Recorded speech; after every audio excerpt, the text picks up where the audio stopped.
नमस्कार दोस्तों। मेरी प्रोफेशन सीरीज में आप सभी लोगों का स्वागत है। मेरे सभी एस्ट्रो फ्रेंड्स जो कि प्रोफेशन सीरीज देख रहे हैं उनको मेरी एक एडवाइस रहेगी कि वो सभी वीडियोस को सीरियल वाइज देखते रहें। आपके सभी टॉपिक्स इसमें कवर होंगे। अब मैं शुरू करने से पहले आपको एडवाइस करूंगा कि आप कंप्लीट वीडियो देखें, और यदि आपको वीडियो मेरा पसंद आता है, आपको कोई इससे नॉलेज मिलती है, तो आप इसे लाइक और शेयर भी करें। आज मैं बात करूंगा timing of the profession. Astrology का जो सबसे गूढ़ जो हिस्सा है, जो डिफिकल्ट हिस्सा है, वो है कि हम किसी भी चीज को टाइम कैसे करते हैं। और टाइमिंग ऑफ प्रोफेशन तो सबसे ही डिफिकल्ट पार्ट है एस्ट्रोलॉजी का। तो इसका कोई सीधा फॉर्मूला नहीं है, हमें अपना एस्ट्रोलॉजिकल माइंड भी अप्लाई करना है, सरकमटेंसेस भी देखनी है, जिसे हम देश काल पात्र बोलते हैं, कि कोई भी नेटिव के क्या हालात हैं, उसकी क्या एजुकेशन है, वो क्या करता है, फैमिली बैकग्राउंड क्या है। इन सभी चीजों को कैलकुलेट करके, कंसीडर करके हम उसका टाइप ऑफ प्रोफेशन और टाइम ऑफ प्रोफेशन बताने की कोशिश कर सकते हैं। और ऐसे केस में हम सक्सेसफुल होंगे 100%। यदि हम प्योरली थ्योरी के बेस पर यदि बताना चाहेंगे तो थ्योरी पुराने टाइम में लिखी हुई है, और उससे हमारी प्रेडिक्शन गलत जाने के बहुत ज्यादा चांसेस रहेंगे। तो सबसे पहले दोस्तों मैं आपको एक ज्योतिष सूत्र दूंगा कि जिन भी नेटिव्स को उनकी आपकी लग्न लियो है, सिंह राशि जिन भी नेटिव्स की है, और उन्हें यदि अपनी जिंदगी में किसी भी तरह की परेशानियों से गुजरना पड़ रहा है, तो ऐसे नेटिव्स को मेरी एडवाइस होगी कि वो अपने पिता की बातों को सीधे सीधे माने, अपने फादर से आर्ग्यू ना करें, उनके सुबह सुबह पैर छुएं और सूर्य देव को जल चढ़ाएं। सूर्य देव को मॉर्निंग में स्नान करने के बाद जल चढ़ाएं। और यदि वो किसी जंगल में यदि कोई मंदिर है और वहां पर जाकर यदि वो प्रे करते हैं, हनुमान जी का मंदिर हो या किसी भी देवता का मंदिर हो, यदि वो जंगल के अंदर है और जंगल में यदि उनको जंगली जानवर या आपका मंकी, मोर, इस तरह की चीजें मिलती हैं, उन्हें दाना या केले वगैरह डालें, तो उनकी सभी समस्याओं से उनको जरूर रिलीफ मिलेगा। अब मैं बात करता हूं जिस टॉपिक के लिए मैं ये वीडियो बना रहा हूं, टाइमिंग ऑफ प्रोफेशन, कि हमें कब जॉब मिलेगा। कोई भी नेटिव आता है हमारे पास तो हम उसको क्या देखकर जवाब देंगे कि भाई आपको इस डेट पर जॉब मिल जाएगा या इस टाइम पर जॉब मिलने की पॉसिबिलिटी है। तो दोस्तों आपको ट्रांजिट का कंसेप्ट सभी को आना ही चाहिए। किसी भी भाव से रिलेटेड रिजल्ट को फ्रैक्टिफाई होने के लिए उस भाव पर ट्रांजिट में कम से कम 2 जुपिटर और सैटर्न का इफेक्ट होना चाहिए उस भाव या उसके भावेश पर, या फिर मैनी प्लैनेट्स का इफेक्ट हो उसके आसपास, यदि क्राउडेड हो जाए उस भाव के आसपास, तो वो उस भाव से रिलेटेड आपके रिजल्ट यदि सही अंतरदशा और दशा है तो फ्रक्टिफाई हो सकते हैं। तो ट्रांजिट सबसे एंड में देखने वाली चीज है। तो सबसे फर्स्ट ऑफ ऑल हम उसका पहले देखेंगे कि उसमें प्रॉमिस है या नहीं कुंडली के अंदर। अब प्रॉमिस होने के बाद उसका जॉब कब लगेगा, तो इस बारे में मैं बात करूंगा कि कौन सी दशा है और अंतर दशाओं में एक नेटिव का जॉब लग सकता है। तो उसमें सबसे ही इंपॉर्टेंट जो पार्ट आता है, यदि उसका 10th लॉर्ड स्ट्रॉन्ग है तो उसकी अंतरदशा यदि आती है तो उस टाइम नेटिव का जॉब लग सकता है। दशा बताना तो यहाँ पर यूजलेस है, क्योंकि दशा तो 10 या 20 ईयर की होगी, तो हम 20 ईयर देखेंगे तो फिर नेटिव को हम क्या बताएंगे। इसलिए आपको फोकस अंतरदशा पे करना है, दशा पर ज्यादा फोकस नहीं करना है। इन केस ऑफ प्रोफेशन, ये मैं सपोज यहाँ पर 4 साइन की कुंडली ले लेता हूँ, 4 5 6 7 8 9, मैं इसको लेके एक्सप्लेन करूंगा। 10 11 12 1 2 3, तो यहाँ पर आपका इसका 10th लॉर्ड हो गया मार्स, तो मार्स की अंतरदशा में इस नेटिव की जॉब लग सकती है। और वो पक्का हो जाएगा यदि 10th लॉर्ड को कोई शुभ प्लैनेट देख रहा हो, या उसके साथ कंजक्टेड हो, या आपका 10th लॉर्ड यदि त्रिकोण भावों में प्लेस्ड हो, मींस इस केस में यदि मार्स उसका त्रिकोण भाव 5th हाउस में प्लेस हो जाए, मार्स उसका 9th हाउस में प्लेस हो जाए, तो उस केस में आप उसे 100% कह देंगे, और उसकी जॉब लगने की एज है 20 to 40 ईयर के बीच में, आप कहेंगे आपकी जॉब लगने ही वाली है। आप थोड़ा सा ट्रांजिट और चेक कर लेंगे। तो सबसे पहले हमें देखना है कि हमारे 10th लॉर्ड की अंतर्दशा है, और 10th लॉर्ड की पोजीशन यदि त्रिकोण हाउसेस में प्लेस्ड है, 10th लॉर्ड पर बेनिफिक प्लैनेट का एस्पेक्ट है, और 10th लॉर्ड यदि बेनिफिक प्लैनेट के साथ कंजक्टेड है, तो हम यहाँ पर सबसे इंपॉर्टेंट और मोस्ट टॉप मोस्ट प्रायोरिटी पर जिस प्लैनेट को बताएंगे वो होगा 10th लॉर्ड की अंतर्दशा। सेकंड नंबर पे आएगा 10th हाउस के अंदर प्लेस प्लैनेट की अंतर्दशा। यदि 10th हाउस के अंदर कोई भी शुभ प्लैनेट है, यहाँ पे शुभ का मतलब फंक्शनल बेनिफिक प्लेस्ड है, तो उसकी अंतर्दशा में भी जॉब लग जाएगा। 10th house like in this case, यहाँ पर कोई भी फंक्शनल बेनिफिक प्लैनेट प्लेस हो गया, फंक्शनल बेनिफिक होना चाहिए वो।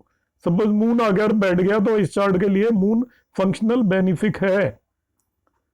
आपका सपोज जुपिटर आगे बैठ गया तो वो भी बेनिफिक है, मार्स ही बैठ गया तो वो भी फंक्शनल बेनिफिक है, बहुत स्ट्रांग हो गया, तो उसकी अंतर्दशा में भी उस नेटिव का जॉब लग सकता है। थर्ड कैटेगरी आती है प्लैनेट एस्पेक्टिंग 10th हाउस। 10वें भाव को जो भी प्लैनेट एस्पेक्ट कर रहे हैं उनकी अंतर्दशा में भी जॉब लग सकता है नेटिव का। फोर्थ है, फर्स्ट 3 पॉइंट्स हमने बताए, जो भी प्लैनेट 10th लॉर्ड के साथ है, जो भी प्लैनेट 10th लॉर्ड के साथ है, लाइक यहाँ पर 10th लॉर्ड मार्स हो गया, मार्स कहीं भी प्लेस्ड है, यहाँ पर मार्स प्लेस हो गया, और इसके साथ सपोज आप जुपिटर को प्लेस कर देते हैं, शुभ प्लैनेट है तो अच्छा है। जुपिटर को मैं प्लेस नहीं करूंगा, अभी मैं बताऊंगा रीजन क्या है जुपिटर को नहीं प्लेस करता मैं। इस केस में आपका कोई भी शुभ प्लैनेट मार्स के साथ, मैंने मून को ही बिठा दिया सपोज यहाँ पर,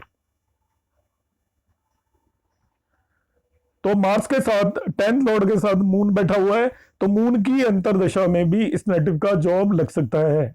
मगर इसमें एक कंडीशन है, जो 10th लॉर्ड के साथ जो प्लैनेट बैठा हुआ है उसको 6, 8 और 12th का लॉर्ड नहीं होना चाहिए, नहीं तो वो जॉब लगने में डिफिकल्टी क्रिएट करेगा बजाय लगाने के।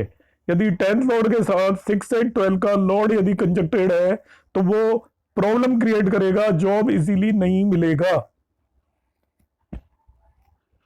फर्दर अब ये कंजंक्शन बताया। नेक्स्ट 10th लॉर्ड को जो भी प्लैनेट एस्पेक्ट कर रहे हैं उसकी अंतर्दशा में भी जॉब लग सकता है। यहाँ पर 10th प्लैनेट को फिर मैंने यहीं प्लेस कर दिया, और यहाँ पर मैं वीनस रख दिया, तो 10th लॉर्ड को वीनस एस्पेक्ट कर रहा है, तो वीनस की अंतर्दशा में भी नेटिव का जॉब लग सकता है। तो 10th लॉर्ड की अंतर्दशा में लग सकता है, 10th लॉर्ड के साथ जो कंजक्टेड है उसकी अंतर्दशा में लग सकता है, 10th लॉर्ड को जो एस्पेक्ट कर रहा है उसकी अंतर्दशा में भी लग सकता है। इसी तरीके से आपको एक और चीज देखनी है, सन की पोजीशन देख लीजिए चार्ट के अंदर। सपोज सन प्लेस्ड है यहां पर, सन से 10th हाउस के लॉर्ड की अंतर्दशा में भी जॉब लग सकता है। सन को आप लग्न मानकर वहां से 10th हाउस का लॉर्ड देखिए, उसकी अंतर्दशा में भी नेटिव का जॉब लग सकता है। इसी तरीके से मून की पोजीशन देख लीजिए आप चार्ट के अंदर, मून कहीं भी प्लेस्ड है, सपोज यहां पर प्लेस्ड है, तो मून से 10th लॉर्ड की अंतर्दशा में भी जॉब लग सकता है। मतलब आपको लग्न से 10th लॉर्ड, सन से 10th लॉर्ड और मून से 10th लॉर्ड, इन तीनों की ही अंतर्दशा के अंदर जॉब लग सकता है।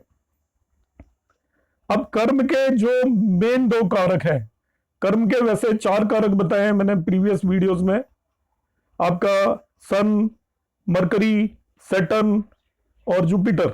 मगर कर्म के जो मेन 2 कारक हैं वो होते हैं बुध और शनि। बुध बुद्धि का कारक है, तो बुद्धि के बगैर आप प्रोफेशन नहीं कर सकते, आजीविका नहीं कमा सकते। शनि हार्डवर्क का कारक है, तो मेन 2 कारक होते हैं बुध और शनि। तो किसी भी नेटिव का जॉब बुध और शनि की अंतर्दशा में भी लग सकता है। किसी भी नेटिव का जॉब बुध की अंतर्दशा आ जाती है या शनि की अंतर्दशा आ जाती है, कंडीशन यह है कि उस केस में शनि और बुध आपका 6th और 8th और 12th लॉर्ड नहीं होने चाहिए, जैसे इस केस में है, तो वहां पर थोड़ा डिफिकल्टी से जॉब लगेगा, आसानी से जॉब नहीं लगेगा, मगर इनकी अंतर्दशा में जॉब लगने की पॉसिबिलिटी है यदि शनि और बुध पर किसी भी शुभ ग्रह की दृष्टि है।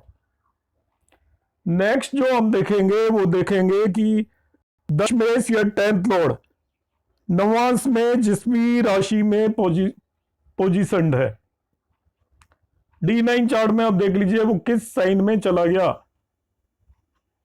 10th Lord of D1 D9 sign में जिस भी राशि में गया है उसके लॉर्ड की अंतर्दशा में भी जॉब लग सकता है। नेक्स्ट आता है आपका 10th हाउस से त्रिकोण हाउस। देखिए अब आपको लग्न से त्रिकोण नहीं देखना है, 10th से त्रिकोण 5th एंड 9th, तो ये 10th हाउस है, यहां से हम त्रिकोण देखेंगे तो 1 2 3 4 5 6 7 8 9, मतलब सेकंड लॉर्ड और 6th लॉर्ड की अंतर्दशा में भी नेटिव का जॉब लग सकता है। 10th हाउस से त्रिकोण हाउसेस के लॉर्ड की अंतर्दशा में भी जॉब लग सकता है। फर्दर 10th हाउस से त्रिकोण मतलब ट्राइन में जो भी मैंने मार्क किया है, second house and 6th house, इन दोनों में जो प्लेनेट प्लेस्ड है उनकी अंतर्दशाओं में भी जॉब लग सकता है। अब क्वेश्चन ये अराइज हो जाता है, मैंने इतनी सारी अंतर्दशाएं बता दी, तो सबसे पहला क्वेश्चन मेरे दिमाग में भी ये आएगा, आपके में भी ये आएगा कि इसमें तो कितने सारे प्लेनेट इन्वॉल्व हो गए, बचा ही कोई नहीं, हार्डली कोई प्लेनेट बचा है, सभी आ जाएंगे तो किसी न किसी की अंतर्दशा में तो जॉब लगेगा ही।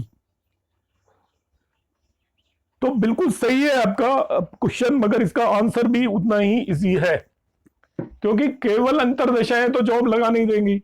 आपको फर्स्ट ऑफ ऑल प्रॉमिस देखना है कि नेटिव के चार्ट में वो प्रॉमिस है या नहीं, फिर आपको अंतर्दशा के बाद ट्रांजिट देखना है कि ट्रांजिट उस चीज को कंफर्म कर रहा है कि नहीं, क्योंकि जॉब ऐसी चीज है कि 20 ईयर के बाद हर आदमी कुछ ना कुछ काम करता है, कोई भी घर खाली नहीं बैठा होता, कुछ ना कुछ तो अर्न कर ही रहा होता है, चाहे उसको गवर्नमेंट ही कोई हेल्प दे रही हो, वो भी एक तरीके की अर्निंग होगी, इसलिए अर्न सभी लोग करते हैं, इसलिए इतनी ज्यादा अंतर्दशाएं इसमें इन्वॉल्व हैं।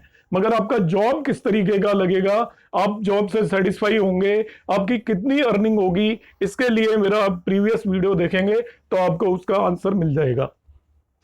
आई होप आप लोगों को अंतर्दशा कौन सी देखनी है ये कंसेप्ट क्लियर हुआ होगा।